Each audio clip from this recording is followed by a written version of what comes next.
Sale deed, sale deed आए या gift deed आए, लीज की डीड आए, मॉर्गेज की डीड आए, कन्वेंसिंग के अंदर जितनी भी डीड हैं कोई भी आ जाए, ये वाला फॉर्मेट याद कर लेना, सारी डीड कवर हो जाएंगी।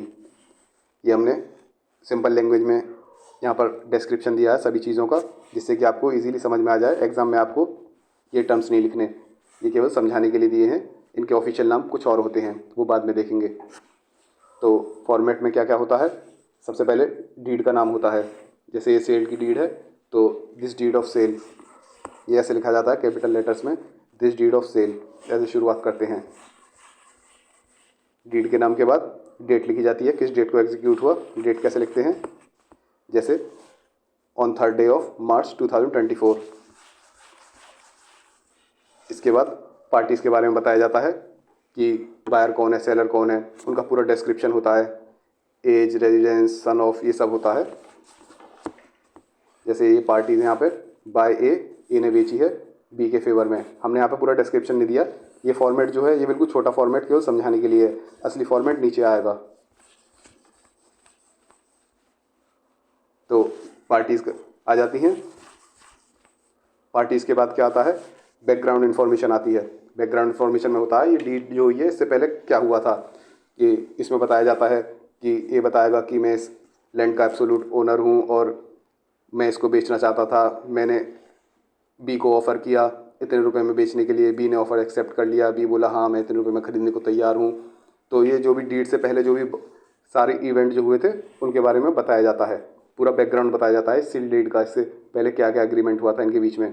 तो बैकग्राउंड को कैसे शुरुआत करते हैं, इसमें शुरुआत जो है वेयर एज लिख के की जाती है बैकग्राउंड में।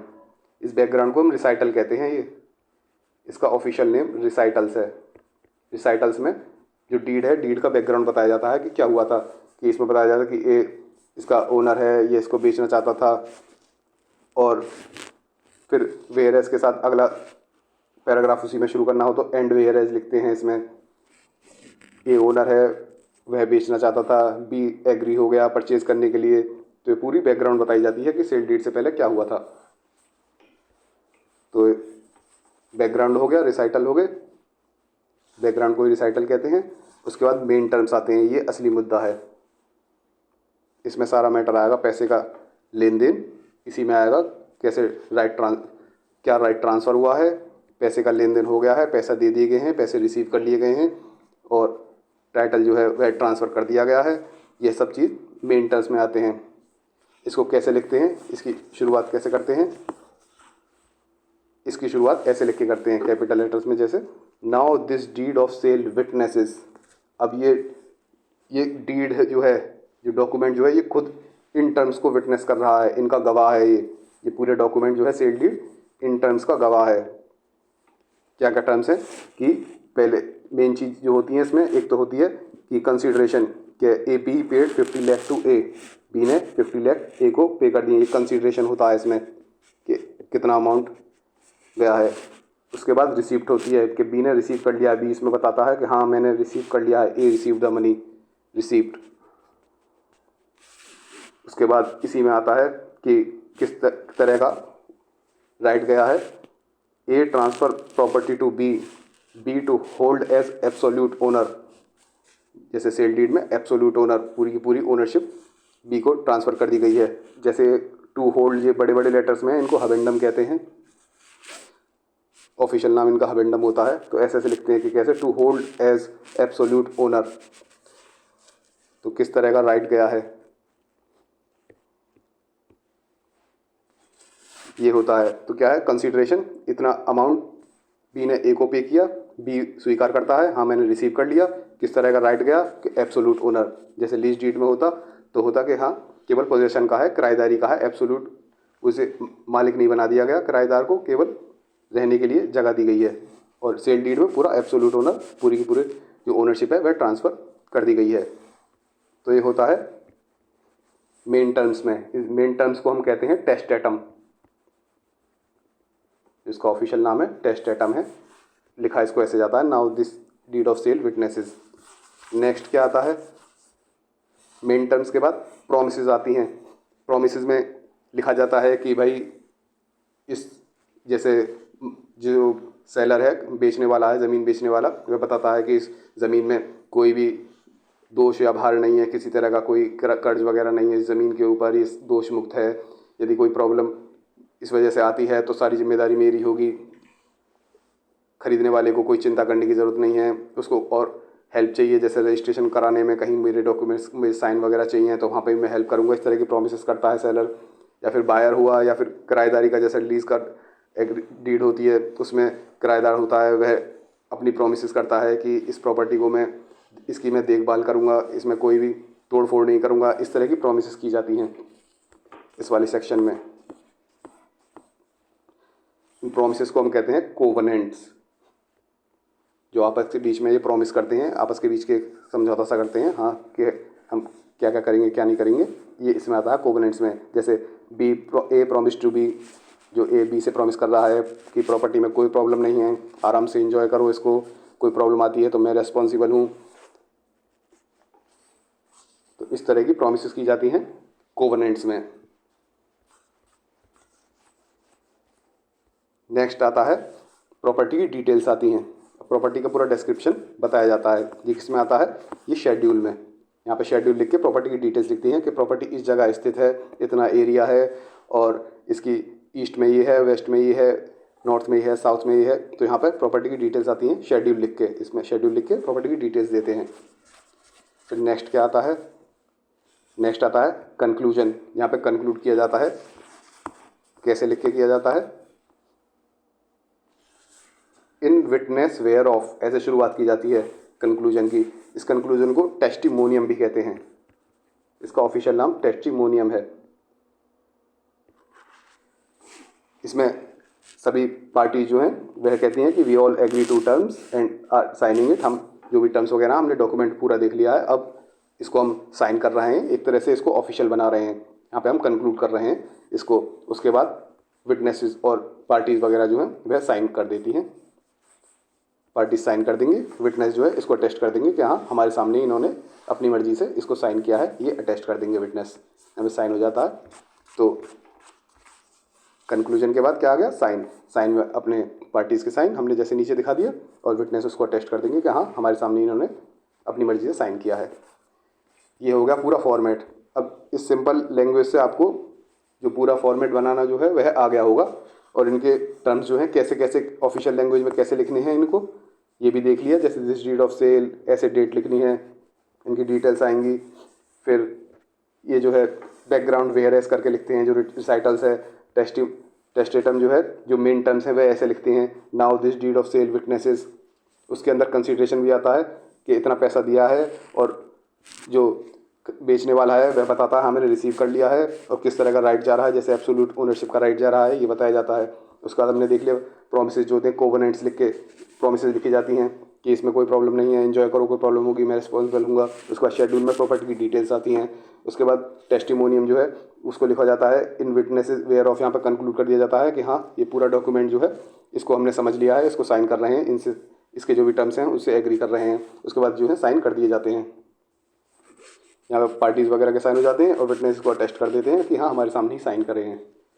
ये हो गया। अब असली देख लेते हैं इसको लिखा कैसे जाता है। ये ऊपर वाला जो है केवल समझाने के लिए एक बिल्कुल शॉर्ट बना दिया है, जिससे कि आपको याद रहे। अब सेल डीड असली में कैसे लिखी जाएगी? सेल डीड का नाम, दिस डीड ऑफ सेल किस तारीख को हुई? Made and executed on 3rd day of May 2024 year. किसके द्वारा? बाय। यहाँ पर जो है जैसे सेलर है उसका नाम आ गया, उसके पिताजी का नाम, उसकी एज और उसका रेसिडेंस। और इस डीड में आगे बार बार इसे पूरी डिटेल लिखने की ज़रूरत नहीं होगी, इसलिए हम यहाँ को आगे चल के इसको वेंडर रेफ़र करेंगे। ये वेंडर कहलाएगा आगे पूरी डीड में। इसका नाम बार बार वेंडर ही बोलेंगे, पूरी डिटेल नहीं लिखनी। किसके फेवर में? खरीदने वाला कौन है, नाम, उसके पिताजी का नाम, एज, उसका एड्रेस, और इसको आगे पूरी डीड में हम वेंडी बोलेंगे। और वेंडी और वेंडर के अंदर इनके सारे सक्सेसर, लीगल रिप्रेजेंटेटिव वह सभी आते हैं। मान लीजिए कोई मर जाता है बाद में, उसका लीगल रिप्रेजेंटेटिव हो वह भी वेंडर कहलाएगा बाद में, कोई केस वगैरह होता है। उसके बाद हमने बैकग्राउंड देखा। बैकग्राउंड जो है रिसाइटल जो है उसमें हम वेयरएस से शुरुआत करते हैं लिख के कि उसमें वेंडर बताता है हमने इसका एब्सोल्यूट ओनर हूँ, इसका पोजीशन मेरे पास है, और जो वेंडर जो है बेचने वाला जो उसने ऑफ़र किया दूसरे व्यक्ति को बेचने के लिए कितने रुपए में, इतने रुपए में ऑफ़र किया था, और जो खरीदने वाला है वेंडी है उससे वो एग्री हो गया इस पैसे में खरीदने के लिए, और उसने कहा कि हाँ जब सेल डीड होगी उस टाइम में पैसे दे दूंगा। तो सारा बैकग्राउंड बताया जाता है, ये VRS करके शुरू किया जाएगा। उसके बाद आगे मेन टर्म्स। मेन टर्म्स जो हैं उनको कैसे लिखा जाता है, now this deed of sale witness is as follows, ऐसे करके मेन टर्म्स लिखे जाते हैं। इसमें बताया जाता है कि हाँ जो एग्रीमेंट हुआ था उसके परसुएंस में इतने रुपए वेंडर को बाई चेक, ये चेक नंबर, पूरी डिटेल्स वगैरह ये वेंडर को मिल गए हैं, इसलिए ये आ गया। एक तो अमाउंट आ गया, कंसिडरेशन आ गया, और उसने लिख दिया रिसीव्ड, इसको रिसीव हो गए हैं दोनों चीज़ आई, कंसिडरेशन और रिसीव दोनों चीज़ आ गई। इसलिए वेंडर ट्रांसफ़र करता है अपना जो भी इसके अंदर राइट्स हैं उनको, चाहे वाटर बेस का राइट हो, ईजमेंट का राइट हो, कैसे हर तरह के राइट्स वगैरह जो हैं, टाइटल इंटरेस्ट वगैरह जो हैं वेंडर के किसको देता है, वेंडी को देता है। कैसे, एब्सोल्युटली। और ये जो लिखा जाता है to have and to hold, absolutely and forever, ऐसे करके बता दिया जाता है किस तरह का राइट है कि एब्सोल्युटली ट्रांसफ़र कर रहा है। ये एक तरह से ऑफिशियल लैंग्वेज है, ऐसे लिखा जाता है। आपको जितना याद रहे उतना लिख देना, लेकिन मेन चीज़ आपको ये याद रखनी है, एक तो अमाउंट लिखना है कि इतना अमाउंट है, और वो बेचने वाला बताएगा हाँ मैंने रिसीव कर लिया है, और किस तरह की ओनरशिप जा रही है, किस तरह का राइट जा रहा है, वो सारी ओनरशिप जा रही है या फिर कोई राइट जा रहा है, पोजीशन का राइट जा रहा है जैसे किराएदार के लिए, तो वह बतानी है। ये 3 चीज़ याद रखनी है, पैसे, रिसीप्ट और किस तरह का राइट जा रहा है, ये अंदर आ जाएगा मेन टर्म्स में। उसके बाद कोवेनेंट जो होते हैं, प्रोमिसेस, उनको लिखने का तरीका ऐसा होता है, the vendor doth hereby covenant with the vendor, the vendee होगा, ये वेंडी है तो ऐसे लिखते हैं, the vendor doth hereby covenant with the vendee as follows. इसमें सारी अपनी प्रोमिस लिख देते हैं कि हाँ कि अब ये जो खरीदने वाला है एंजॉय करे बिना किसी इंटरप्शन के, और वेंडर ने इसको पोजीशन दे दिया है इस प्रॉपर्टी का, यह प्रॉपर्टी ना तो इसको कोई दोष बाहर है, ना कोई किसी प्रकार का कर्ज है, और ना ही इस पर कोई केस वगैरह चल रहा। तो इन चीज़ों की प्रोमिस वेंडर जो है, बेचने वाला जो है वह कर रहा है। वेंडी को कोई प्रॉमिस करनी हो तो वेंडी कर सकता है, जैसे या फिर लीज वाले डॉक्यूमेंट्स में किराएदार वगैरह जो होते हैं वो करते हैं, जैसे कि मैं इस प्रॉपर्टी को अच्छी से देखभाल करूँगा इसकी, ये वो, या फिर मकान मालिक है उसको कोई प्रॉमिस करनी हो तो यहाँ पे प्रोमिस लिखी जाती हैं। ये प्रोमिस ऐसे शुरुआत करती हैं, the vendor doth hereby covenant with the vendee as follows. उसके बाद शेड्यूल में हमने बताया प्रॉपर्टी की सारी डिटेल्स आती हैं, जैसे उसका एड्रेस हो गया, एरिया वगैरह होगा, उसकी सारी बाउंड्रीज, ईस्ट में क्या है, वेस्ट में क्या है, नॉर्थ में क्या है, साउथ में क्या है, ये सारी प्रॉपर्टी की डिटेल शेड्यूल में आ जाती हैं।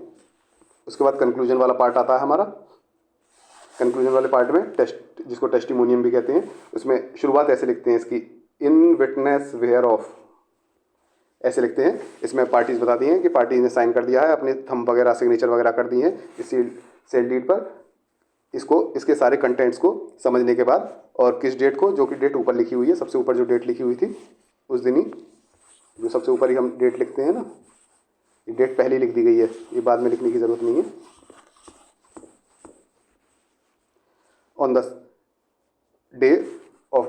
The day month and year first above written in the presence of the witnesses. तो इसमें कंक्लूजन किया जा रहा है कि इस डॉक्यूमेंट की सारी चीज़ हमने समझ ली हैं, in understanding the contents of the same, इस डॉक्यूमेंट की सेल डीड की हमने सारी चीज़ें समझ ली हैं, उन सबसे हम एग्री करते हैं, इसलिए हम इसके साइन कर रहे हैं, इस और सिग्नेचर वगैरह सब लगा रहे हैं। तो यहाँ पर कंक्लूड कर रहे हैं हम सेल डीड को, इसको ऑफिशियल बना रहे हैं। उसके बाद ये वेंडर वेंडी ये साइन कर देते हैं अपने, और विटनेसेस जो हैं अटेस्ट कर देते हैं कि हाँ हमारे सामने इन्होंने वॉलंटरीली ये सेल डीड जो है एग्जीक्यूट की है। ये साइन हो जाएंगे विटनेस के, विटनेस का नाम, पिताजी का नाम, एड्रेस ऐसे आ गया, दूसरे विटनेस के, विटनेस 2, उसका नाम, पिताजी का नाम, एड्रेस, उनकी भी ऐसे करके कर दी जाती है। तो ये हो गया आपका सेल डीड। रिवीजन के लिए आपको नोट्स चाहिए तो आप वेबसाइट www.desillb.com पर जाकर ले सकते हैं। वहाँ पर ये इस सब्जेक्ट के नोट्स लेने हैं आपको, जो लीगल ड्राफ्ट का बंडल जो है वो नहीं लेना, वो लीगल ड्राफ्ट का बंडल प्रैक्टिसिंग लॉयर वगैरह जो है उनके लिए है। जो एग्ज़ाम के लिए आपको चाहिए वो नोट्स हैं, drafting of pleading and convincing, इसके नोट्स लेने हैं केवल। ये सब्जेक्ट जो है drafting of pleading and convincing.